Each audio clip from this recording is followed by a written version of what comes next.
നമസ്കാരം.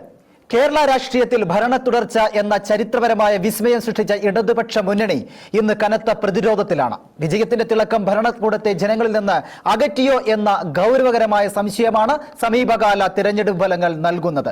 വോട്ടെണ്ണി കഴിഞ്ഞപ്പോൾ ഇല്ലാതായത് കേവലം സീറ്റുകൾ മാത്രമല്ല, മറിച്ച് ഇടതുപക്ഷം കാലങ്ങളായി ഉയർത്തിപ്പിടിച്ച ജനപക്ഷ രാഷ്ട്രീയത്തിന്റെ വിശ്വാസ്യത കൂടിയാണോ എന്ന് പരിശോധിക്കേണ്ടിയിരിക്കുന്നു. ജനഹിതം ഭരണകൂടത്തിന് അനുകൂലമല്ലാതാകുമ്പോൾ അതിനെ വെറും രാഷ്ട്രീയ തരംഗമായി കാണുന്നത് ആത്മഹത്യാപരമാണ്.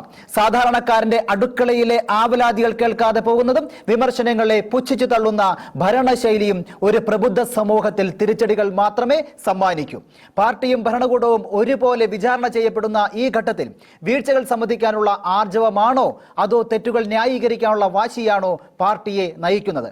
ദിവസങ്ങളോളം പകലും രാത്രിയും കഞ്ഞിക്ക് ഉപ്പ് കണ്ണീരാക്കി സമരം ചെയ്ത ആശാപ്രവർത്തകരുടെ വിലാപം കേരളം കണ്ടോ? ഭിന്നശേഷി അധ്യാപക നിയമന സമരം കേരളം കേട്ടോ? ഈ തിരിച്ചടി കേരളം നൽകുന്ന ഒരു അവസാന താക്കീതാണോ? അധികാരത്തിന്റെ ഇടനാഴികളിൽ നിന്ന് സാധാരണക്കാരന്റെ വിയർപ്പ് മടക്കുന്ന മണ്ണിലേക്ക് മടങ്ങിപ്പോകാൻ ഇടതുപക്ഷത്തിന് ഇനിയും സാധിക്കുമോ? എല്ലാ പ്രിയപ്പെട്ട പ്രേക്ഷകർക്കും 4 മണി ചർച്ചയിലേക്ക് സ്വാഗതം. ഭരണകക്ഷിക്കേറ്റ കനത്ത തിരിച്ചടിയാണോ ഈ പാർട്ടി സാധാരണക്കാരിൽ നിന്നും അകന്നിട്ടാണോ? കേരളത്തിലെ പ്രബുദ്ധരായ ജനങ്ങളുടെ മറുപടിയോ? ജനശബ്ദം കേൾക്കാൻ സർക്കാരിന് ഇനിയും മടിയോ? തെറ്റുകൾ തിരുത്താൻ ഇനിയും അവസരമോ? ഇന്ന് ചർച്ചയിൽ എന്നോടൊപ്പം രാഷ്ട്രീയ നിരീക്ഷകനും പൊളിറ്റിക്കൽ സയൻസ് അധ്യാപകനുമായ doctor Arun Karippal, Kerala Catholic teachers guild Changanassery അതിരൂപത പ്രസിഡന്റ് ഈശോ തോമസ്, ആശാപ്രവർത്തകയായ ശാലിനി എസ് എന്നിവരാണ്. എല്ലാ പാനലിസ്റ്റുകൾക്കും സ്വാഗതം. ആദ്യം ഡോക്ടർ അരുൺ കരിപ്പാലിലേക്കാണ്. കേരളത്തിന്റെ രാഷ്ട്രീയ ചരിത്രത്തിൽ ജനപതി എപ്പോഴും കൃത്യമായ സന്ദേശങ്ങൾ നൽകുന്ന ഒന്നാണ് എന്ന് നമുക്കറിയാം. ഭരണത്തുടർച്ച എന്ന ചരിത്ര നേട്ടത്തിന് ശേഷം ഇടതുപക്ഷ ജനാധിപത്യ മുന്നണി നേരിടുന്ന കനത്ത തിരിച്ചടികൾ കേരളീയ പൊതുസമൂഹം ഗൗരവത്തോടെയാണ് ഇന്ന് ചർച്ച ചെയ്യുന്നത്. കേവലം ഒരു തിരഞ്ഞെടുപ്പ് പരാജയം എന്നതിലുപരി ഭരണകൂടവും ജനങ്ങളും തമ്മിലുള്ള ബന്ധത്തിൽ വന്ന വിള്ളലുകളാണോ സത്യത്തിൽ ഈ പരാജയം? എന്താണ് അങ്ങയുടെ നിരീക്ഷണം?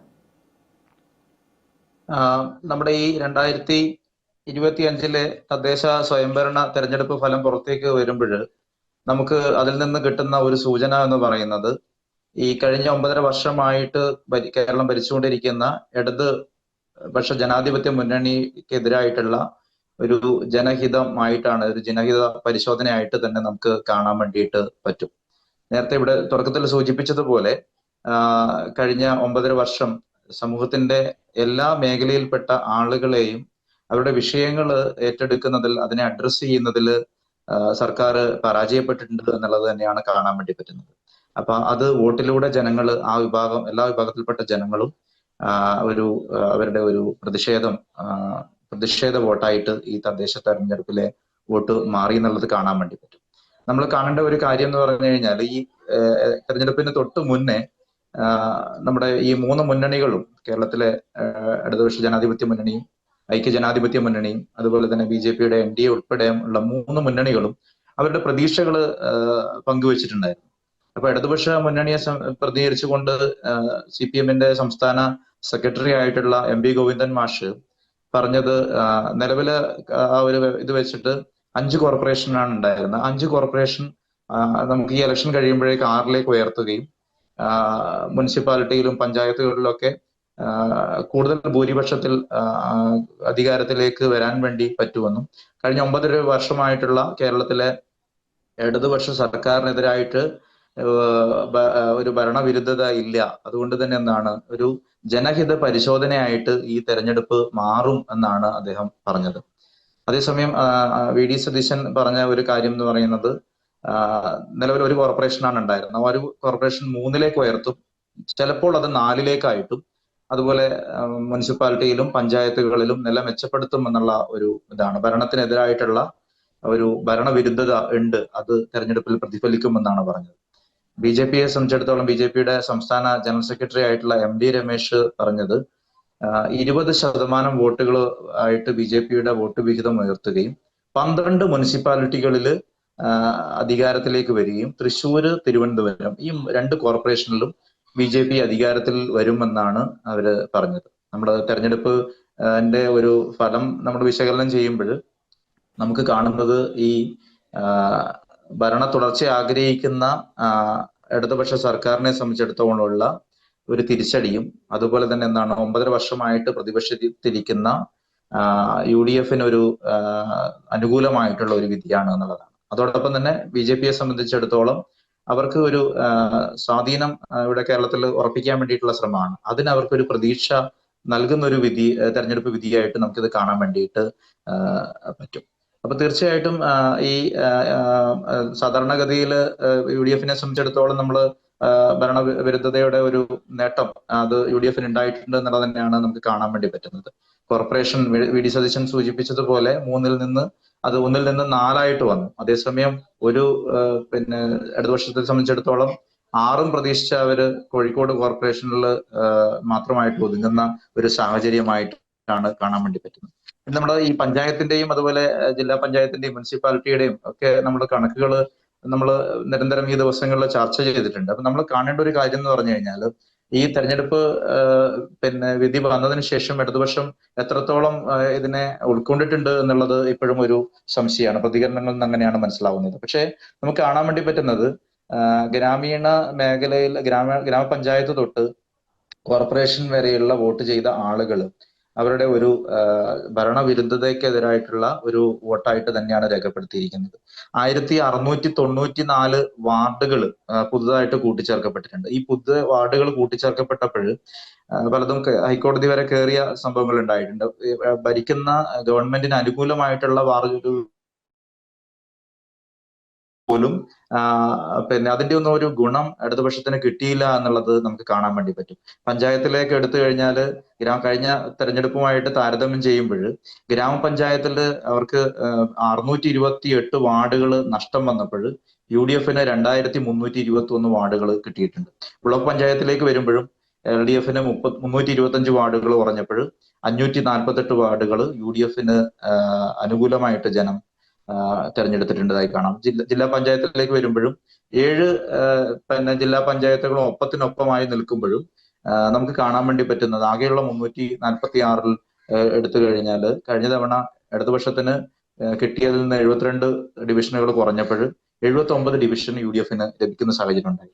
അതുപോലെ തന്നെ മുനിസിപ്പാലിറ്റിയിലേക്ക് വന്നു കഴിഞ്ഞാലും 53 കൗൺസിൽ ഡിവിഷനുകൾ LDF നഷ്ടം വന്നപ്പോൾ 317 ഡിവിഷനാണ് മുനിസിപ്പാലിറ്റികൾ UDF അനുകൂലമായിട്ട് വന്നത്. കോർപ്പറേഷനിലാണെങ്കിലും 80 ഡിവിഷനുകൾ LDF നഷ്ടപ്പെട്ടപ്പോൾ 67 ഡിവിഷനുകൾ UDF ലഭിക്കുന്ന ഒരു സാഹചര്യം ഉണ്ടായി. BJP പറഞ്ഞു വരുമ്പോൾ അങ്ങനെ നമ്മൾ ഇത് ഈ കണക്കുകളെല്ലാം പരിശോധിക്കുമ്പോൾ LDF ഏറ്റത് കനത്ത ഒരു തിരിച്ചടിയാണ് എന്ന് നമുക്ക് പറയാം, സമർത്ഥിക്കാം. പക്ഷേ അപ്പോഴും ഗോവിന്ദമാഷ് പറയുന്നത് ഒരു ഭരണവിരുദ്ധ വികാരം ഇവിടെ എവിടെയും അലയടിച്ചിട്ടില്ല, കണക്കുകളെല്ലാം ഞങ്ങൾ തന്നെയാണ് മുന്നിൽ നിൽക്കുന്നത് എന്നാണ്. ശ്രീ ഈശോ തോമസ്, അങ്ങിലേക്ക് ഞാൻ വരികയാണ്.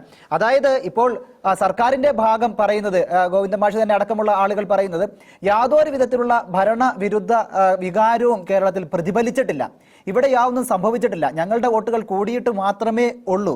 കേരളത്തിൽ ഈ 9.5 വർഷം എന്ന് പറയുന്നത് നമുക്കറിയാം, ഭിന്നശേഷി സംവരണവുമായി ബന്ധപ്പെട്ട് ടീച്ചേഴ്സ് നടത്തിയ നിരവധി സമരങ്ങൾ, ഈ സമരങ്ങൾ മുന്നിൽ വെച്ചുകൊണ്ട് നമുക്ക് പറയാൻ പറ്റുമോ നമ്മുടെ കൂടെ അല്ലെങ്കിൽ അധ്യാപകരുടെ ഒപ്പം നിന്ന ഒരു സർക്കാരായിരുന്നു, വേദനിക്കുന്നവരുടെ കൂടെ നിന്ന ഒരു സർക്കാരായിരുന്നു ഈ 9.5 വർഷം ഭരിച്ചത് എന്ന്? എന്താണ് അങ്ങേക്ക് തോന്നുന്നത്? നമ്മുടെ ഒരു ദൗർഭാഗ്യം എന്ന് പറഞ്ഞാല് ഇടതുപക്ഷം ഇത്ര കനത്ത പ്രഹരം ഏറ്റിട്ടും അതൊന്നും പ്രശ്നമല്ല. ഇതൊന്നും ഇടതുപക്ഷത്തിന് ഏറ്റ അല്ലെങ്കിൽ ഭരിക്കുന്ന ഗവൺമെന്റിന് ഏറ്റ പ്രശ്നങ്ങളല്ല. ഇതൊക്കെ സ്വാഭാവികമായിട്ട് സംഭവിച്ചതാണ്. ജനങ്ങൾക്ക് അങ്ങനെ എതിർവികാരങ്ങളൊന്നുമില്ല എന്നൊക്കെ പറയുന്ന നേതാക്കന്മാരെ ആണ് സത്യത്തിൽ നമ്മുടെ മുമ്പിൽ കാണുന്നത്. ഇത് വളരെ ഡോക്ടർ അരുൺ പറഞ്ഞ പോലെ ഏതാണ്ട് ആരൊക്കെ എന്തൊക്കെ പ്രതീക്ഷിച്ചു, LDF എന്ത് പ്രതീക്ഷിച്ചു, UDF എന്ത് പ്രതീക്ഷിച്ചു, NDA എന്ത് പ്രതീക്ഷിച്ചു, എന്ത് നടന്നു എന്നുള്ളത് നമ്മളെല്ലാവരും മനസ്സിലാക്കുക. പക്ഷേ നമ്മുടെ ഗവൺമെന്റ് അല്ലെ ഗവൺമെന്റിനെ നയിക്കുന്നവർക്ക് അത് മനസ്സിലാകുന്നില്ല എന്നുള്ളതാണ് സങ്കടകരമായ കാര്യം. ടീച്ചേഴ്സുകളെ സംബന്ധിച്ച് വളരെ വലിയ ആവലാതികള്, ആകുലതകള് ഞങ്ങൾക്കുണ്ട്, ഞങ്ങളുടെ അധ്യാപകർക്കുണ്ട്. ഏതാണ്ട് 25,000 അധ്യാപകര് സാലറി പ്രോപ്പറായിട്ട് വാങ്ങാതെ മുമ്പോട്ട് പോവുകയാണ്. അപ്പൊ തീർച്ചയായിട്ടും അഡ്രസ് ചെയ്യേണ്ട വലിയൊരു കാര്യമാണ്. അധ്യാപക സമൂഹത്തെ ഈ ഗവൺമെന്റ് തീർച്ചയായിട്ടും അഡ്രസ് ചെയ്യണം. 25,000 കുടുംബങ്ങളെയാണ് കാണേണ്ടത്, അല്ലാതെ കേവലം അധ്യാപകർ എന്നൊരു പേഴ്സണെ അല്ല. അതുപോലെ തന്നെ അവർ പഠിപ്പിക്കുന്ന സ്ഥാപനങ്ങളെ കൂടെ ഓർക്കണം. അവർ പഠിപ്പിക്കുന്ന സ്ഥാപനം, അവരെ പഠിപ്പിക്കുന്ന കുട്ടികൾ, അവരുടെ മാതാപിതാക്കന്മാർ, ഇതെല്ലാം ആലോചിക്കാനുള്ള സമയമാണ് സത്യത്തിലെ അധ്യാപകരുടെ പ്രശ്നം. 2021 ഭിന്നശേഷി സംവരണം നടപ്പിലാക്കിക്കൊണ്ട് ഗവൺമെന്റ് ഓർഡർ പുറപ്പെടുവിച്ചു. അതനുസരിച്ച് 4% ഭിന്നശേഷിക്കാർക്ക് വേണ്ടി മാറ്റിവെച്ചുകൊണ്ടാണ് ചങ്ങനാശ്ശേരി കോർപ്പറേറ്റ് മാനേജ്മെന്റ് ഉൾപ്പെടെയുള്ള എല്ലാ സംവിധാനങ്ങളും, എല്ലാ കോർപ്പറേറ്റ് സിസ്റ്റവും മുമ്പോട്ട് പോയത്. അതനുസരിച്ച് ഒരു റിക്വസിഷൻ ഫോം എംപ്ലോയ്മെന്റ് ഓഫീസർക്ക് കൊടുക്കണം, നമുക്ക് ആവശ്യത്തിന് ഭിന്നശേഷിക്കാരില്ലെങ്കിൽ. അങ്ങനെ കൊടുത്തിട്ടുമുണ്ട്. പക്ഷെ യഥാർത്ഥത്തിൽ ഇത്രയും ആൾക്കാർ ബൾക്കായിട്ട് അപ്പോയിന്റ് ചെയ്യാൻ ഭിന്നശേഷിക്കാരുണ്ടോ എന്നുള്ളത് രണ്ടാമത്തെ വിഷയം. അപ്പൊ അങ്ങനെ അവർ മുഴുവൻ പേരും അപ്പോയിന്റ് ചെയ്യപ്പെട്ടതിന് ശേഷം മാത്രമേ ബാക്കി ഉള്ള വേക്കൻസികളിൽ അപ്പോയിന്റ് ചെയ്യുന്നവർക്ക് അപ്രൂവൽ കിട്ടുകയുള്ളൂ എന്ന് പറയുന്നിടത്താണ് സങ്കടം. അപ്പൊ തീർച്ചയായിട്ടും ഈ ഒരു വിഷയം അധ്യാപക കുടുംബങ്ങളെ, അധ്യാപക സമൂഹത്തെ ഒരുപാട് വിഷമിപ്പിക്കുന്നതാണ്. ഞങ്ങളുടെ പിതാക്കന്മാരുടെ വലിയ നേതൃത്വത്തിൽ ഇതിന് എതിരായിട്ട് പലതവണ ശബ്ദിച്ചു, തുടർന്നും ശബ്ദിച്ചുകൊണ്ടിരിക്കുകയാണ്. ഇപ്പോൾ ഭരിക്കുന്ന ഗവൺമെന്റിലെ നല്ല നേതാക്കന്മാരുണ്ട് എന്നുള്ളതിന് യാതൊരു സംശയവുമില്ല. നന്നായിട്ട് ചിന്തിക്കാനും അതനുസരിച്ച് പ്രവർത്തിക്കാനും ശേഷിയുള്ള ആൾക്കാരുണ്ട്. മനസ്സിലാക്കി അധ്യാപക സമൂഹത്തിന്റെ പ്രശ്നം യഥാർത്ഥത്തിൽ മനസ്സിലാക്കി അതിന് പരിഹാരം കാണുവാനായിട്ട് നേതൃത്വത്തിന് സാധിക്കും എന്നാണ് ഞങ്ങൾ ഇപ്പോഴും പ്രതീക്ഷിക്കുന്നത്. അതല്ലെങ്കിൽ അടുത്ത നിയമസഭയിലും ഈ തെരഞ്ഞെടുപ്പ് അവർക്ക് എതിരായിട്ട് ബാധിക്കുകയില്ല എന്ന് നമുക്ക് പറയാതിരിക്കാനായിട്ട് ഒക്കുകയില്ല. അപ്പൊ അതുകൊണ്ട് തീർച്ചയായിട്ടും അധ്യാപക സമൂഹത്തിന്റെ പ്രശ്നങ്ങളെല്ലാം പറഞ്ഞപ്പോഴും അന്നും പറഞ്ഞിരുന്നു വരാൻ പോകുന്ന തദ്ദേശ സ്വയംഭരണ സ്ഥാപനത്തിലേക്കുള്ള തെരഞ്ഞെടുപ്പിൽ ഇത് ബാധിക്കുമെന്ന മുന്നറിയിപ്പും നൽകിയിരുന്നു. എന്നിട്ടും കണ്ടില്ല എന്ന് ഒരു പരിധിവരെ നടിക്കുകയായിരുന്നു സർക്കാർ. അതെ, നമ്മൾ പലതവണ അത് വലിയ മീറ്റിങ്ങുകൾ നടത്തി, ബഹുമാനപ്പെട്ട മന്ത്രിമാരെ നേരിട്ട് പോയി കണ്ടു, ജനപ്രതിനിധികളെ നേരിട്ട് പോയി കണ്ടു, നിവേദനങ്ങൾ കൊടുത്തു. നമുക്ക് ചെയ്യാവുന്നതൊക്കെ അധ്യാപക നേതൃത്വത്തിന് എന്ത് ചെയ്യാൻ സാധിക്കുമോ, അല്ലെങ്കിൽ ന്യൂനപക്ഷ സമുദായത്തിന്റെ നേതൃത്വത്തിന് എന്ത് ചെയ്യാൻ സാധിക്കുമോ അതെല്ലാം ചെയ്തു. NSS മാനേജ്മെന്റിന് കിട്ടിയ ഒരു വിധി, സുപ്രീം കോടതിയിൽ നിന്ന് കിട്ടിയ ഒരു വിധി, അത് ഗവൺമെന്റിന് വേണമെങ്കിൽ ഓർഡർ ആക്കി എല്ലാവരിലേക്കും, അതിനകത്ത് തന്നെ ഒരു സൂചനയുണ്ട്. ഇത് ഇതേപോലെയുള്ള മാനേജ്മെന്റുകൾക്ക്, ഇതേ സൊസൈറ്റികൾക്ക് അംഗീകാരം കൊടുക്കുന്നതിന് യാതൊരു തടസ്സവും ഇല്ലാന്നുണ്ട്. അത് യഥാവിധിയിൽ നമ്മളങ്ങ് പാലിച്ചാൽ മാത്രം മതി. ഗവൺമെന്റ് അതനുസരിച്ച് ഒരു ഓർഡർ ഇറക്കിയാൽ മാത്രം മതി. അങ്ങനെ വളരെ നിസ്സാരമായിട്ട് പരിഹരിക്കാവുന്ന ഒരു കാര്യമാണ് വീണ്ടും നീട്ടിക്കൊണ്ടുപോയി അധ്യാപകർക്ക് വീണ്ടും വിഷമുണ്ടാക്കുന്നത്. പലതരത്തിലുള്ള ട്രാജഡികളാണ് സംഭവിക്കുന്നത്. ആത്മഹത്യകൾ വരെ സംഭവിക്കുന്നുണ്ട് അധ്യാപകരുടെ ഇടയിൽ. ആത്മഹത്യ അതൊക്കെ ഒരിക്കലും സംഭവിക്കാൻ പാടില്ലാത്തതാണ്. അപ്പൊ ഇതൊക്കെ കേവലം ഒരാളിൽ പോയി നിൽക്കുന്നതല്ല എന്നും കൂടെ മനസ്സിലാക്കുക. കാരണം ഒരു അധ്യാപകർ എന്ന് പറഞ്ഞാൽ ഒറ്റപ്പെട്ട് ജീവിക്കുന്നവരല്ല, ഒരു സമൂഹത്തിന്റെ ഇടയിലാണ് ജീവിക്കുന്നത്. സമൂഹത്തിന്റെ ഭാഗം കൂടിയാണ് അധ്യാപകർ എന്ന് പറയുന്നത്. അധ്യാപകരില്ലാതെ ഒരു ഗവൺമെന്റ് അധ്യാപകരില്ലാതെ ഒരു സമൂഹം മുന്നോട്ട് പോവുക എന്ന് പറയുന്നത് അത് ഒരിക്കലും നടക്കാത്ത കാര്യമാണ്. കാരണം വരാൻ പോകുന്ന ഒരു സമൂഹത്തെ എങ്ങനെ വളർത്തണമെന്ന് തീരുമാനിക്കുന്ന വലിയ പങ്ക് ഈ അധ്യാപകർക്കുണ്ട്. അപ്പോൾ അവരുടെ കണ്ണീരിന് ഒരു വിലയുണ്ട്. ശ്രീമതി ശാലിനി എസ്, അങ്ങിലേക്ക് വരികയാണെങ്കിൽ, ഞാൻ തിരുവനന്തപുരത്ത് പല പ്രാവശ്യം വന്നിരുന്നു, നിങ്ങളുടെ സമരങ്ങളെല്ലാം കണ്ടിരുന്നു, നിങ്ങളുടെ ബൈറ്റുകളൊക്കെ എടുത്തതാണ്. അവിടെ നേരത്തെ ഞാൻ പറഞ്ഞതുപോലെ കണ്ണീരായിരുന്നു നിങ്ങളുടെ കഞ്ഞിക്ക് ഉപ്പ് എന്ന് പറയുന്നത്. അത്രത്തോളം ദുരിതം അനുഭവിച്ച് നിങ്ങൾ മുന്നോട്ട് പോവുകയായിരുന്നു. അതായത് സെക്രട്ടേറിയറ്റിന്റെ പടിക്കൽ സമരം ചെയ്തിട്ടും തിരിഞ്ഞു നോക്കാൻ പോലും കഴിയാതെ വരുന്ന ഒരു പറ്റം മന്ത്രിമാരും ഭരണകൂടവും ഒക്കെ ആയിരുന്നു നമുക്ക് ഉണ്ടായിരുന്നത്. അതിനുശേഷം നിങ്ങളുടെ സമരം വീടുകളിലേക്ക് മാറ്റി, ഓരോ കുടുംബങ്ങളിലും കയറി ഇറങ്ങുന്ന ഒരു രീതികളിലേക്കൊക്കെ മാറി. നിങ്ങളുടെ ഈ കണ്ണീരിന് സർക്കാരിന് ലഭിച്ചതാണ് ഈ തെരഞ്ഞെടുപ്പ് വിധി എന്ന് കരുതുന്നുണ്ടോ? എന്താണ് ആശാപ്രവർത്തക എന്ന രീതിയിൽ ഈ തെരഞ്ഞെടുപ്പ് വിധിയെ നോക്കിക്കാണുന്നത്? തീർച്ചയായും ഇത് 266 ദിവസം ദിനരാത്രങ്ങൾ വെയിലത്തും മഴയത്തും ആശമാരെ ആ സെക്രട്ടേറിയറ്റിന്റെ നടയിൽ ഇരുത്തിയതിന് ഈ കേരളത്തിലെ അമ്മമാര്, സഹോദരിമാര്, ഞങ്ങളുടെ ജ്യേഷ്ഠ സഹോദരന്മാര്, അവരെല്ലാരും ചേർന്ന് കൊടുത്ത ഒരു മറുപടി തന്നെയാണ് ഈ തെരഞ്ഞെടുപ്പിൽ LDF നേരിട്ടിരിക്കുന്ന കനത്ത പരാജയം. കാരണം അഹങ്കാരം കിരീടമാക്കി വെച്ചിരുന്ന ഒരു രാഷ്ട്രീയക്കാരന്റെ നമ്മുടെ CM-ന്റെ രാഷ്ട്രീയമായ ആ ഒരു ഗർവിന് കിട്ടിയ തിരിച്ചടി തന്നെയാണ് ഈ തെരഞ്ഞെടുപ്പിന്റെ പരാജയം. വെറും ഞാനും തിരുവനന്തപുരത്താണ് താമസിക്കുന്നത്. അപ്പം LDF കഴിഞ്ഞ 10-25 കൊല്ലമായിട്ട് ഭരിച്ചുകൊണ്ടിരുന്ന തിരുവനന്തപുരം കോർപ്പറേഷനാണ് LDFന്റെ കയ്യിൽ നിന്ന് പോയിരിക്കുന്നത്. അത് 6 കോർപ്പറേഷൻ നമുക്ക് ഉണ്ടെങ്കിലും തിരുവനന്തപുരം കോർപ്പറേഷൻ എന്ന് പറയുന്നത് കേരള സംസ്ഥാനത്തിന്റെ ക്യാപിറ്റലാണ്. അപ്പോൾ അവിടെ LDFന് നഷ്ടമായിരിക്കുന്നത് വെറും ഒരു കോർപ്പറേഷൻ അല്ല, LDFന് കിരീടമാണ് നഷ്ടമായിരിക്കുന്നത്. അവര് BJPക്ക് കൊടുത്തിട്ടുണ്ട് ആ കിരീടം ഇപ്പോൾ. കാരണം ഞങ്ങളുടെ സമരത്തെ പിന്തുണച്ച് BJPയിലുള്ളവരും കോൺഗ്രസ്സുകാരും തന്നെയാണ് ഞങ്ങളെ പിന്തുണച്ചത്. ഈ 266 ദിവസം അവിടെ ഇരുത്തിയിരിക്കുന്നു പറഞ്ഞത് ഒരു സ്ത്രീയെ സംബന്ധിച്ച് ബയോളജിക്കലായിട്ട് അവിടെ ശാരീരികമായിട്ടുള്ള പ്രത്യേകതകൾ വെച്ചിട്ട് വളരെ ബുദ്ധിമുട്ടുണ്ടാക്കിയ ദിനരാത്രങ്ങളും ദിവസങ്ങളുമാണ് ഞങ്ങൾ അവിടെ അനുഭവിച്ചു കൂട്ടിയത്. ഇപ്പൊ ഒരു 1000 രൂപയുടെ വർധനവിലാണ് ഞങ്ങൾ ഈ സമരം പിൻവലിച്ചത്. 1 രൂപ പോലും തരില്ല എന്ന് പറഞ്ഞ സർക്കാരിനെ കൊണ്ട് തന്നെയാണ് 1000 രൂപ ഞങ്ങൾ വർദ്ധിപ്പിച്ചെടുപ്പിച്ചത്. അത് കഴിഞ്ഞിട്ട് ഞങ്ങളുടെ സമരം അവിടെ നവംബർ 1-ന് അവസാനിപ്പിച്ചുകൊണ്ട് ഞങ്ങളത് ഫീൽഡ് തലങ്ങളിലേക്ക് പോയി. ഞങ്ങൾ കയറി ഇറങ്ങിയ ഓരോ വീട്ടിലും ഓരോ അച്ഛനോടും അമ്മയോടും ഞങ്ങളുടെ കഷ്ടം പറഞ്ഞു. ഡെയിലി ഞങ്ങൾക്ക് ഇറങ്ങിപ്പോയ ഒരു വീട് കഴിയാനുള്ള സാമ്പത്തികം തന്നുകൂടെ എന്നാണ് ഞങ്ങൾ ചോദിച്ചത്. അവസാനം ഞങ്ങൾ ചോദിച്ചു ഞങ്ങളുടെ ആരോഗ്യമന്ത്രിയുമായിട്ടുള്ള ചർച്ചയിൽ ഒരു 100 രൂപയെങ്കിലും കൂട്ടിത്തന്നുകൊണ്ട് ഈ സമരം അവസാനിപ്പിക്കാം എന്ന്. അവർ ഇങ്ങോട്ടാ ചോദിച്ചത്. ആദ്യം ആരോഗ്യമന്ത്രിയെ പറഞ്ഞത് നിങ്ങൾക്ക് ഈ സമരം ഒത്തുതീർത്തുകൂടെ, എന്താണ് നിങ്ങളുടെ ആവശ്യം. അപ്പൊ ഞങ്ങളുടെ സമരസമിതിയുടെ നേതാവ് മാഡം ഒരു 100 രൂപ കൂട്ടി തന്നാൽ നമുക്ക് ഈ സമരം ഒത്തുതീർപ്പാക്കാം. അപ്പൊ എന്തോ ആരോഗ്യമന്ത്രി പറഞ്ഞത് ഇതെന്താ ലേലം വിളിയാണോ എന്ന്. ആരോഗ്യമന്ത്രി ഒരു സ്ത്രീയാണ്. ഈ കോവിഡ് കാലത്ത് ഞങ്ങൾ അനുഭവിച്ച ദുരന്തങ്ങൾ ചില്ലറയല്ല. വലിയ വലിയ രാഷ്ട്രീയക്കാരെല്ലാം നമ്മുടെ മുഖ്യമന്ത്രി പോലും വൈകുന്നേരത്തെ പത്രസമ്മേളനത്തിൽ മാത്രമാണ് ആ രേഖകൾ വായിക്കുന്നത്. 100-300ഓളം പോസിറ്റീവ് കേസുകൾ കൈകാര്യം ചെയ്ത എന്റെ വാർഡിൽ കൈകാര്യം ചെയ്ത വ്യക്തിയാണ് ഞാൻ. എനിക്ക് തന്നിരിക്കുന്ന ഏരിയയിൽ രാവും പകലും അക്ഷീണം ഞങ്ങൾ അവർക്ക് വേണ്ടി പരിശ്രമിച്ചു. പക്ഷെ അതൊക്കെ ഇപ്പൊ ഞങ്ങൾക്ക് ഇലക്ഷനിൽ കാണാൻ പറ്റി. മത്സരത്തിൽ നിന്ന് ഞങ്ങളെ ക്ഷണിച്ചായിരുന്നു ഓരോ പാർട്ടിക്കാർ സ്ഥാനാർത്ഥിയായിട്ട് നിൽക്കുമെന്ന് എന്നോട് ചോദിച്ചായിരുന്നു. പക്ഷെ അതിൽ എന്റെ വ്യക്തിപരമായ കാരണങ്ങൾ കൊണ്ട് ഞാൻ ആ സ്ഥാനാർത്ഥികൾക്ക് നിരസിച്ചു. എങ്കിലും ഞാൻ അവർക്ക് വേണ്ടി പ്രവർത്തിച്ചു. കാരണം ഈ അഹങ്കാരത്തിന് ഒരു തിരിച്ചടി കിട്ടേണ്ടത് ആവശ്യമായിരുന്നു. ജനങ്ങൾ നൽകുന്ന അധികാരമാണ് ജനാധിപത്യം. ആ ജനാധിപത്യത്തില് ജനങ്ങളാണ് രാജാവ്.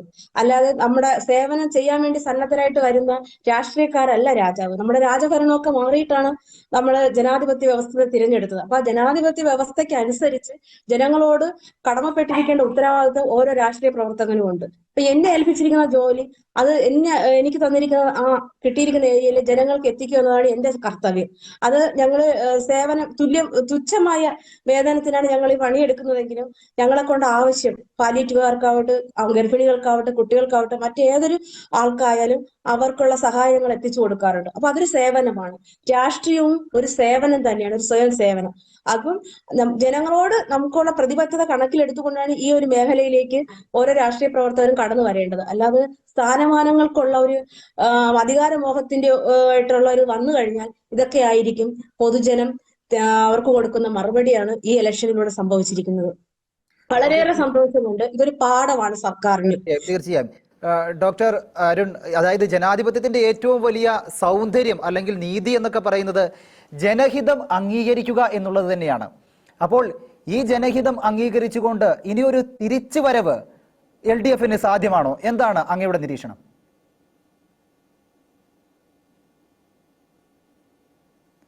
ഡോക്ടർ അരുൺ, അങ്ങയുടെ ഫോൺ മ്യൂട്ടാണോ? കേൾക്കാമോ? ഓക്കെ, കേൾക്കാം. നമ്മൾ ഇപ്പം നമ്മുടെ സമൂഹത്തിലെ 2 പ്രധാനപ്പെട്ട മേഖലകളാണ് ആരോഗ്യ മേഖലയും അതുപോലെ വിദ്യാഭ്യാസ മേഖലയിലും. ഈ ആരോഗ്യ വിദ്യാഭ്യാസ മേഖലയിലെ പ്രധാനപ്പെട്ട ആളുകൾ ആ വിഷയങ്ങൾ എങ്ങനെയാണ് സർക്കാർ നേരിട്ടത് എന്നുള്ളതിന്റെ ഒരു നേർചിത്രമാണ് ഈ 2 പേര് ഇവിടെ സൂചിപ്പിച്ചത്. അപ്പോൾ ഇതുപോലെ എല്ലാ മേഖലയിലും സർക്കാർ ഇടപെടേണ്ട സാഹചര്യങ്ങളിൽ ഇടപെടാതിരുന്നു എന്നുള്ളതിന്റെ നമുക്ക് കാണാൻ വേണ്ടി പറ്റും. വിലക്കയറ്റം എന്ന് പറയുന്നത് പിടിച്ചു നിർത്താൻ വേണ്ടി പറ്റിയിട്ടില്ല. സപ്ലൈകോയിലെ സാധനങ്ങളില്ലാതിരുന്നു. 13 അവശ്യ സാധനങ്ങളുടെ വില വർദ്ധിക്കുന്നു. അതുപോലെ തന്നെ ഈ ആശാ പ്രവർത്തകരെ സംബന്ധിച്ചിടത്തോളം ആരോഗ്യ മേഖലയിലെ കാലാൾപ്പെട എന്നൊക്കെ പറഞ്ഞുകൊണ്ട് കോവിഡ് കാലത്ത് ഗവൺമെന്റ് നേട്ടം ഉണ്ടാക്കിയതാണ്. പക്ഷെ അവരുടെ ഒരു കാര്യം, അവരുടെ 233 രൂപ എന്ന് പറയുന്ന ദിവസവേതനം വർദ്ധിപ്പിക്കാൻ വേണ്ടിയിട്ട് അവര് സമരം ചെയ്യേണ്ടി വന്നു. പക്ഷെ ആ സമരത്തെ ഏത് രീതിയിലാണ് അവഹേളിച്ചു വിട്ടത് എന്നുള്ളത് നമ്മൾ കണ്ടതാണ്. അപ്പോൾ 26,000 ആളുകളാണ് ആശാ പ്രവർത്തകരായിട്ട് ഉള്ളത്. അപ്പൊ അവരുടെ ആ വിഷയം സർക്കാർ നേരിട്ട രീതി നമുക്ക് ഉണ്ട്. അതുപോലെ മനുഷ്യ വന്യജീവി സംഘർഷങ്ങളുമായി ബന്ധപ്പെട്ടിട്ട് 12 ജില്ലകളിൽ ഉള്ള പ്രശ്നങ്ങള്, ഈ കെട്ടിട നികുതിയുടെ വർധനവ്, അതുപോലെ തന്നെ ഈ നമ്മൾ എടുത്തു കഴിഞ്ഞാൽ എല്ലാ മേഖലയിലും വൈദ്യുതി ചാർജ് തന്നെ 4-5 തവണ വർദ്ധിപ്പിച്ചിട്ടുണ്ട്, വെള്ളക്കരം വർദ്ധിപ്പിക്കുന്നു. അങ്ങനെ ഒരു സൈഡില് ഇങ്ങനെയുള്ള ജനവിരുദ്ധമായിട്ടുള്ള കാര്യങ്ങൾ ചെയ്യുമ്പോൾ മറ്റൊരു സൈഡില് മന്ത്രിമാര് വീണ്ടും കാറുകൾ വാങ്ങിയും അതുപോലെ തന്നെ ധൂർത്തിന്റെ ഒരു പാതയിലേക്ക് പോകുന്ന ഒരു സാഹചര്യം ഉണ്ടാവുന്നു.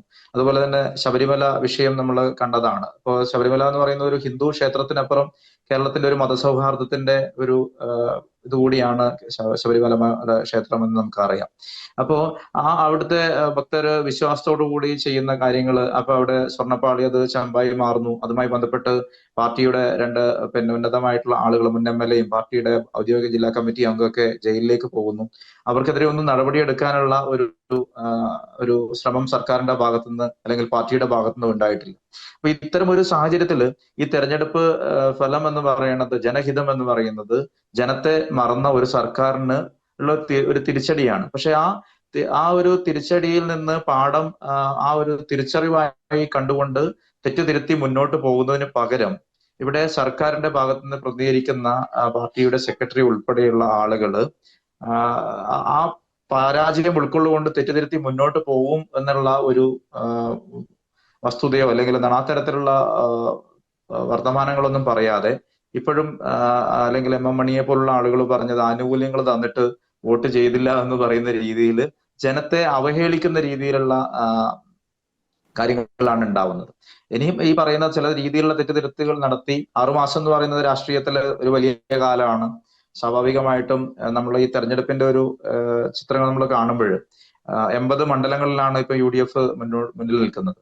58 മണ്ഡലങ്ങളിൽ ഇടതുപക്ഷത്തിനാണ് നിയമസഭയിൽ ലീഡ് ഉള്ളത്. അപ്പം 58 മണ്ഡലങ്ങളിലും ഒരുപക്ഷെ ഒരു 5000-ൽ താഴെയൊക്കെയാണ് ലീഡ് ഉള്ളതെങ്കിലും UDF-നെ സംബന്ധിച്ചിടത്തോളം ആ മണ്ഡലങ്ങൾ പിടിച്ചെടുക്കാനുള്ള ഒരു നല്ല സ്ഥാനാർത്ഥികളൊക്കെ വന്നാൽ, സീറ്റ് വിഭജനമൊക്കെ വളരെ നന്നായിട്ട് നടത്തി കഴിഞ്ഞാൽ അതിലെ പല സീറ്റുകളും പിടിച്ചെടുക്കാൻ വേണ്ടി പറ്റുന്ന ഒരു സാഹചര്യമുണ്ട്. അതേസമയം ഈ 58 എന്ന് പറയുന്നത് 71 ആക്കാൻ വേണ്ടിയിട്ട് ഉള്ള രീതിയിൽ മുഖം മിനുക്കുന്ന പ്രതിച്ഛായ വർദ്ധിപ്പിക്കുന്ന രീതിയിൽ നേതൃമാറ്റം ഉൾപ്പെടെയുള്ള കാര്യങ്ങൾ നടത്തിക്കൊണ്ട് മുന്നോട്ട് വന്നു കഴിഞ്ഞാൽ ഈ 6 മാസം എന്ന് പറയുന്നത് ജനത്തെ സംബന്ധിച്ചിടത്തോളം ഒരു പ്രധാനപ്പെട്ട ഒരു സമയമാണ്. തെറ്റുതിരുത്താനുള്ള അവസരമാണ്. ജനം ആഗ്രഹിക്കുന്നതും എന്താണ്? അവർക്ക് അനുകൂലമായിട്ട് ജനങ്ങൾ തെരഞ്ഞെടുത്ത സർക്കാർ പ്രവർത്തിക്കുമെന്നുള്ളതാണ്. അപ്പൊ ആ തരത്തില് സർക്കാർ പ്രവർത്തിക്കുമ്പോഴാണ് ജനാധിപത്യം അതിന്റെ യഥാർത്ഥ രീതിയിലേക്ക് പോകുന്നത്.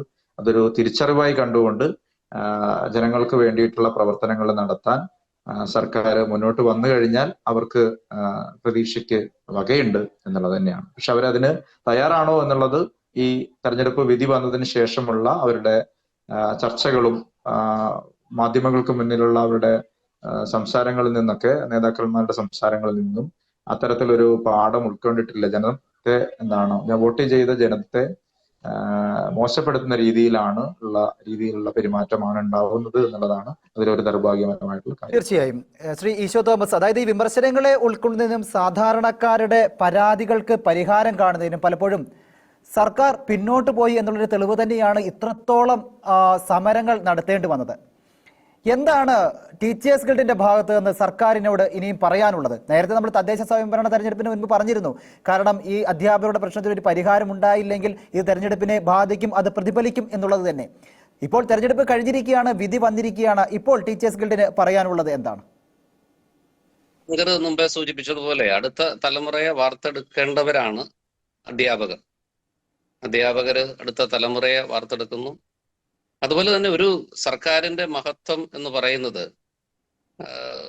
ഏറ്റവും താഴെയുള്ള ആൾക്കാരെ ശ്രദ്ധിക്കുക, സമൂഹത്തെ കെട്ടി പൊക്കുന്നവരെ ശ്രദ്ധിക്കുക, പാർശ്വവൽക്കരിക്കപ്പെട്ടവരെ ശ്രദ്ധിക്കുക. ഇതൊക്കെയാണ് ഒരു നേതാവിന്റെ വൈഭവം, ഒരു സംഘടനയുടെ മഹത്വം. ആ രീതിയിൽ ഈ സർക്കാർ മുമ്പോട്ട് പോകുന്നുണ്ടോ എന്നുള്ള സംശയമാണ് ഇപ്പോൾ ഉള്ള ഓരോ പാനലിസ്റ്റുകളുടെയും സംസാരത്തിൽ നിന്നും മനസ്സിലാകുന്നത്. അപ്പൊ അതിന് മാറ്റം ഉണ്ടാകും. ഇപ്പൊ ഗിൽഡിന് എന്താണ്, ടീച്ചേഴ്സ് ഗിൽഡിന് എന്താണ് ആവശ്യപ്പെടാനുള്ളത് എന്ന് പറഞ്ഞാൽ, അധ്യാപകരുടെ സംഘടന എന്ന നിലയിൽ അധ്യാപകർക്ക് സമാധാനമായിട്ട് സന്തോഷമായിട്ട് മുമ്പോട്ട് പോകാനായിട്ട് സാധിക്കണം എന്നുള്ളത് തന്നെയാണ്.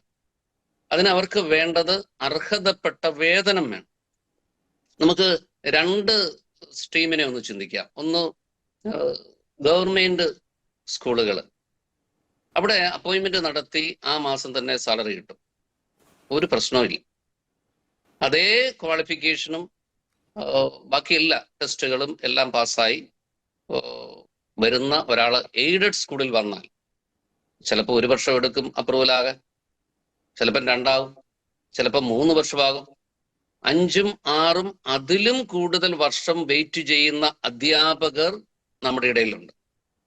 അങ്ങനെയുള്ള അധ്യാപകരെല്ലാം കൂടെ കൂടുമ്പോൾ 25,000 അധ്യാപകർ ചെറിയ സംഖ്യയല്ല. അതുകൊണ്ട് ഞങ്ങൾക്ക് ഈ സർക്കാരിനോട് ഈ വൈകിയ വേളയിൽ പറയാനുള്ളത്, ഉടൻ തന്നെ ഈ വലിയ പ്രശ്നങ്ങൾ, ചിലപ്പോൾ ഈ വേക്കൻസിയെ സംബന്ധിച്ചുള്ള പ്രശ്നങ്ങളുണ്ടാകും, അതൊക്കെ ഒഴിച്ച് ബാക്കിയുള്ളത് ഈ ഭിന്നശേഷി നിയമനത്തിന്റെ മറവിൽ അപ്രൂവൽ കൊടുക്കാതിരിക്കുന്ന രീതി മാറ്റണം എന്ന് തന്നെയാണ്.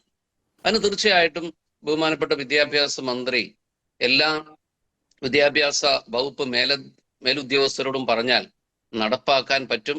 അതിന് ഗവൺമെന്റ് ഒരു ഓർഡർ ഇട്ടാൽ വളരെ എളുപ്പം നടപ്പാക്കാൻ പറ്റും എന്നുള്ള കാര്യമൊക്കെ എല്ലാ അധ്യാപകർക്കും അറിയാം. അതാണ് ഞങ്ങളുടെ ആകുലത. അധ്യാപകർ ഒന്നടങ്കം പറയുന്നതാ. ഇത് കേവലം ഈ അപ്രൂവൽ കിട്ടാത്ത അധ്യാപകരുടെ പ്രശ്നമല്ല, ഞങ്ങളൊരു ന്യൂനപക്ഷം എന്ന നിലയിൽ തീർച്ചയായിട്ടും ഞങ്ങളുടെ കമ്മ്യൂണിറ്റിയുടെ എക്സിസ്റ്റൻസ് പ്രശ്നമാണ്. ഞങ്ങൾക്ക് ഈ സമൂഹത്തിൽ നിലനിൽക്കണം. അതുകൊണ്ട് ഞങ്ങളുടെ യങ്സ്റ്റേഴ്സിന് ഈ പറയുന്ന അപ്രൂവൽ കിട്ടണം. അവർക്ക് നന്നായിട്ട് ഈ സ്ഥലങ്ങളിൽ, അവർ ജീവിക്കുന്ന സ്ഥലങ്ങളിൽ ജീവിക്കുവാൻ, അന്തസ്സായിട്ട് ജീവിക്കുവാൻ സാധിക്കണം. ഇല്ലെങ്കിൽ അവരിവിടെ വിട്ടുപോകും. കാരണം അവരൊക്കെ ക്വാളിഫൈഡ് ആണ്, നല്ല മിടുക്കന്മാരാണ്, മിടുക്കികളാണ്. അവർക്ക് ഇവിടെ തന്നെ നിൽക്കണമെന്നില്ല. ചെറിയ വേതനത്തിൽ അവർക്ക് സർവൈവ് ചെയ്യാൻ ബുദ്ധിമുട്ടാണ്. അതുകൊണ്ടാണ് ഞങ്ങളുടെ ഒരു കമ്മ്യൂണിറ്റി എക്സിസ്റ്റൻസും കൂടി ഇവിടെ ഒരു വിഷയമാണ്. അതുകൊണ്ട് തീർച്ചയായിട്ടും ഞങ്ങൾക്ക് ഒരു ന്യൂനപക്ഷം, ഒരു ക്രൈസ്തവ ന്യൂനപക്ഷം എന്ന നിലയിൽ ഇന്നത്തെ സർക്കാരിനോട് ഞങ്ങൾക്ക് ആവശ്യപ്പെടാനുള്ളത് അടിയന്തരമായി ഈ പ്രശ്നം പരിഹരിക്കണം എന്ന് തന്നെയാണ്. ഓക്കെ, തീർച്ചയായിട്ടും. ശ്രീമതി ശാലിനി എസ്, അതായത് 1000 രൂപ തന്നു, നിങ്ങൾ സമരം അവസാനിപ്പിച്ചു. പക്ഷേ കോവിഡ് കാലത്ത് നിങ്ങൾക്കുണ്ടായിരുന്നു മുന്നണി പോരാളികൾ, കോവിഡ് പോരാളികൾ എന്നൊക്കെയുള്ള വലിയ വിശേഷണമായിരുന്നു നൽകിയിരുന്നത്. പക്ഷേ ഒരു പ്രതിസന്ധി ഘട്ടം വന്നു കഴിഞ്ഞപ്പോൾ ഒരു 100 രൂപയെങ്കിലും തന്നിരുന്നെങ്കിൽ ഞങ്ങൾക്ക് ഞങ്ങളുടെ വീട്ടിൽ പോകാമായിരുന്നു, ഞങ്ങളുടെ മക്കളെ ഒന്ന് കാണാമായിരുന്നു എന്ന് ചിന്തിച്ചു പോയ നിസ്സഹായാവസ്ഥയുണ്ടല്ലോ. നിങ്ങൾ ഇപ്പോൾ ഈ 1000 രൂപ തന്നതിൽ സംതൃപ്തരാണോ? ഇല്ല, ഒരിക്കലും ഞങ്ങൾ സംതൃപ്തരല്ല. പക്ഷെ ഞങ്ങൾക്ക് നേതൃത്വം നൽകിയ വ്യക്തികൾ, ഞങ്ങളുടെ നന്നായിട്ടുള്ള ഒരു സമരത്തെ എത്രത്തോളം നന്നായിട്ട് നയിക്കാൻ പറ്റുന്ന നേതൃത്വമാണ് ഞങ്ങൾക്ക് ഉണ്ടായിരുന്നത്.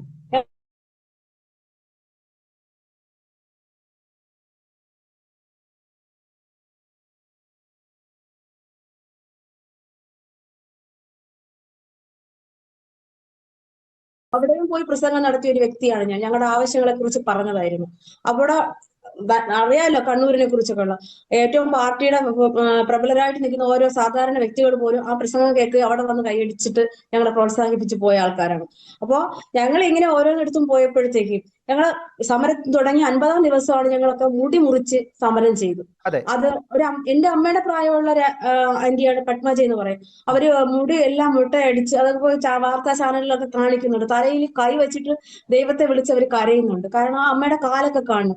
ഈ സർവേക്ക് പോയ സമയത്ത്, ഹൗസ് വിസിറ്റിങ്ങിന് പോയ സമയത്ത് പട്ടി ഓടിച്ചിട്ട് വീണ് കാല് കമ്പി ഇട്ടിരിക്കുന്ന ആ കാലം കൊണ്ടാണ് അവര് വർഷങ്ങൾ കൊണ്ട് ജോലിക്കൊക്കെ പോകുന്നത്. അപ്പൊ അതൊക്കെ ബുദ്ധിമുട്ടാണ്. അപ്പം 62 വയസ്സോളായ അമ്മയൊക്കെ ഒരു പെൻഷൻ തുക കൊടുത്ത് വീട്ടിലിരുത്തേണ്ടതാണ് ഈ സർക്കാരിന്റെ ഉത്തരവാദിത്വമാണത്.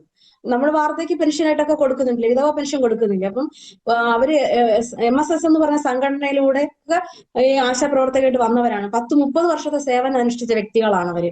അപ്പം ഇങ്ങനെയുള്ള സംഘടനയിലൊക്കെ പ്രവർത്തിച്ച് വന്ന അവര് വയസ്സാകുമ്പോഴത്തേക്ക് മക്കളെയും കൊച്ചുമക്കളെയൊക്കെ ആശ്രയിച്ച് നിൽക്കേണ്ടി വരുമ്പോൾ അറിയാലോ ഇന്നത്തെ കാലഘട്ടത്തിൽ.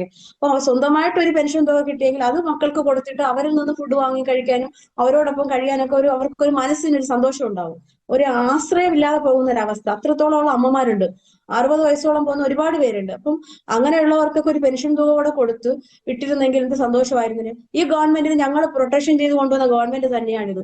ഇവരുടെ വാഗ്ദാനം ഞങ്ങൾ വിശ്വസിച്ചിട്ടുണ്ട്. 2021 ഇവരുടെ പ്രകടന പത്രികയിൽ പറഞ്ഞിട്ടുണ്ട്, അൺഎയ്ഡഡ് അധ്യാപകർ, പാചക തൊഴിലാളികൾ, അങ്കണവാടി വർക്കർ, ജീവനക്കാര് എല്ലാവർക്കും 700 രൂപ വെച്ച് മിനിമം കൂലി കൊടുക്കുമെന്ന് ഒരു പ്രകടന പത്രിക തന്നു വന്ന ഗവൺമെന്റാണ് LDF ഗവൺമെന്റ് എന്ന് പറയുന്നത്. ഞങ്ങൾ ആ ഗവൺമെന്റിനെ വിശ്വസിച്ചു. കാരണം അവരുടെ ആദ്യകാലത്ത് 5 വർഷത്തെ ഭരണം കൊണ്ടാണ് രണ്ടാമത് ജനങ്ങള് ഈ കോവിഡ് കാലം, നമ്മുടെ പിന്നെ പ്രളയം, ഇതൊക്കെ വെച്ചിട്ട് ജനങ്ങള് ചേർത്ത് പിടിച്ചൊരു സർക്കാർ എന്ന് വെച്ചിട്ടാണ് ജനങ്ങൾ അതിന് അവർക്ക് വേണ്ടിയിട്ട് എല്ലാ പ്രൊമോഷനും കൊടുത്തത്. അങ്ങനെ ജനങ്ങളുടെ ഹിതം അനുസരിച്ച് അവർ തെരഞ്ഞെടുത്തു കൊണ്ടുവന്ന ഒരു സർക്കാർ ഇത്രയും വർഷങ്ങൾ കഴിയുമ്പോൾ അതിൽ നിന്നൊക്കെ അവരുടെ ജനഹിതത്തെ മാനിക്കാതെ അവർ വ്യക്തിപരമായ താല്പര്യങ്ങൾക്ക് വേണ്ടി രാഷ്ട്രീയവൽക്കരണങ്ങൾ നടത്തിയപ്പോൾ അത് സാധാരണ ജനങ്ങൾക്ക് ഉൾക്കൊള്ളാൻ പറ്റിയില്ല. അതാണ് സാധാരണ ജനങ്ങൾ അത് കണ്ടു എന്നുള്ളത് തന്നെയാണ് പറഞ്ഞു വരുന്നത്. കാരണം തിരുവനന്തപുരത്തേക്ക് വന്നു കഴിഞ്ഞപ്പോൾ ഞാൻ കണ്ടിരുന്ന ഒരു ആശാ വർക്കർ, വീട്ടിലെ ക്യാൻസർ രോഗിയായ ഭർത്താവ്, വേറെ വരുമാനമൊന്നുമില്ല, എന്നാലും എന്തെങ്കിലും അവർ കുറച്ച് വേതനം കൂട്ടുമെന്ന പ്രതീക്ഷയോടെ കണ്ണീരോടെ കരഞ്ഞുകൊണ്ട് എന്നോട് പറയുന്ന വല്ലാത്തൊരു അനുഭവം എനിക്ക് തിരുവനന്തപുരത്ത് നിന്നുണ്ടായി. ഡോക്ടർ അരുൺ, ഞാൻ ഒറ്റ കാര്യം 1 മിനിറ്റിൽ പറയണേ. അതായത് കേരളത്തിലെ ജനങ്ങൾ രാഷ്ട്രീയ പ്രബുദ്ധത നേടിയവരായി മാറുന്ന കാഴ്ചകളാണോ, അല്ലെങ്കിൽ രാഷ്ട്രീയ പ്രബുദ്ധരാണ് എന്ന് ഉറപ്പിക്കുന്ന കാഴ്ചയാണോ നമ്മൾ ഈ തെരഞ്ഞെടുപ്പിൽ കാണുന്നത്? 1 മിനിറ്റ് കൊണ്ട് പറയണേ, സമയം അതിക്രമിച്ചു. തീർച്ചയായും കേരളത്തിലെ ജനങ്ങള് രാഷ്ട്രീയ പ്രബുദ്ധരായിട്ടുള്ള ആളുകളാണ് എന്നുള്ളത് തന്നെയാണ് നമുക്ക് കാണാൻ വേണ്ടി പറ്റുന്നത്. കാരണം തെരഞ്ഞെടുപ്പിന് 1 മാസം മുന്നെയാണ് പല ആനുകൂല്യങ്ങളും ആശാപ്രവർത്തകർക്ക് ഉൾപ്പെടെയുള്ള ആളുകൾക്ക് 100 രൂപ 1000 രൂപ വർദ്ധിപ്പിക്കുന്ന കാര്യം ഉണ്ടായിരുന്നു. അങ്ങനെ പെൻഷൻ വർദ്ധിപ്പിക്കുന്നു. ഇതൊക്കെ മുന്നേ സർക്കാർ ചെയ്യേണ്ട കാര്യങ്ങൾ ആയിരുന്നു. പക്ഷേ ആ ഒരു സാഹചര്യത്തിൽ അതൊന്നും ചെയ്യാതെ ജനങ്ങളെ ജനങ്ങളുടെ ജീവിത ചെലവ് കൂട്ടുകയും അങ്ങനെയുള്ള ഒരു സാഹചര്യത്തിലൂടെയാണ് സർക്കാർ മുന്നോട്ട് പോയത്. അതിനൊന്നും തടയാൻ വേണ്ടിയിട്ട് പറ്റിയിട്ടില്ല. ഇലക്ഷൻ വരുമ്പോൾ നമ്മൾ സാധാരണഗതിയിൽ പറയുന്ന സർഫെക്സലിന്റെ പരസ്യത്തിൽ പറയുന്ന പോലെ കറ നല്ലതാണ് എന്ന് പറയുന്നുണ്ട്. അതുപോലെ ഇലക്ഷൻ നല്ലതാണ്. ആ ഇലക്ഷൻ കാലത്താണ് ജനങ്ങളെ ഈ സർക്കാർ ഓർത്തത്. അപ്പൊ ആ ഒരു ആനുകൂല്യ വിതരണത്തില് ജനങ്ങള് വീണുപോയില്ല. ജനങ്ങള് കൃത്യമായിട്ട് ഓരോ ഘട്ടത്തിലും സർക്കാരിന്റെ ഇടപെടൽ ആഗ്രഹിക്കുന്നുണ്ട്. അതുകൊണ്ട് തന്നെ കേരളത്തിലെ ജനങ്ങൾ പ്രബുദ്ധരായിരുന്നു എന്ന് തന്നെയാണ് ഈ തെരഞ്ഞെടുപ്പ് വിധി. അതെ, ജനങ്ങൾ പ്രബുദ്ധതയോടെ വോട്ട് ചെയ്തു എന്നുള്ളത് തന്നെയാണ് ഡോക്ടർ അരുൺ കരിപ്പൽ പറയുന്നത്. ശ്രീ ഈശോ തോമസ്, ഇതുപോലെയാണ് മുന്നോട്ട് പോകുന്നതെങ്കിൽ ഈ വോട്ടിലൂടെ തന്നെ ഞങ്ങൾ പ്രതികരിക്കും, ജനങ്ങളുടെ ശക്തി സർക്കാരുകൾ ആരായിക്കോട്ടെ അവർ കാണും എന്നുള്ളത് തന്നെയല്ലേ ഈ തെരഞ്ഞെടുപ്പ് വിധി? 1 മിനിറ്റ്. തീർച്ചയായിട്ടും. കാരണം അത് അങ്ങനെ സംഭവിക്കും. കാരണം ഈ നയങ്ങളിൽ ഒരു മാറ്റം വരുന്നില്ല എങ്കിൽ ഈ രീതിയിൽ തന്നെയായിരിക്കും പ്രതികരിക്കുന്നത്. അധ്യാപക സമൂഹം മുഴുവനും വ്യാകുലപ്പെട്ടിരിക്കുന്ന പല സംഭവങ്ങളുണ്ട്. അതിലേറ്റവും ലേറ്റസ്റ്റ് ആയിട്ടുള്ള സംഭവം മാത്രമാണ് ഭിന്നശേഷി. തീർച്ചയായിട്ടും